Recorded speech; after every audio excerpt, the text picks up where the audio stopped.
சே, பொங்கல் அன்னைக்கு வேலை செய்ய வேண்டியதா இருக்கு. முதலாளி, இன்னைக்கான லோட் எல்லாம் இறக்கிட்டேன். சம்பளத்துல ஒரு 2000 ரூபாய் கூட கொடுங்களேன்.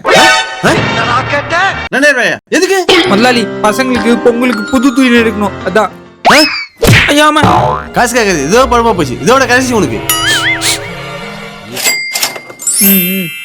இந்த பசங்களுக்கு எல்லாம் புது ட்ரெஸ் வாங்கி ரொம்ப நன்றி முதலாளி. ஹாப்பி பொங்கல். ஹாப்பி பொங்கல் முதலாளி. ஒரு கரும்பு என்ன ரேட்டு விக்கிறானுங்க? ஒரு கரும்பு வச்சு இந்த பொங்கலை முடிச்சிட வேண்டியதுதான். டே சதீஷே, பொங்கலுக்கு கரும்பும் உனக்கு புது ட்ரெஸ் வாங்கி வந்திருக்கேன்டா. புது ட்ரெஸ்ஸா? புது ட்ரெஸ் எப்படிப்பா இருக்கு? லைக் அண்ட் சப்ஸ்கிரைப் பண்ணிக்கோ. டேய் சூப்பரா இருக்குடா. சரி சீக்கிரம் வந்து இந்த கரும்பு வெட்டு சாப்பிடுவோம்.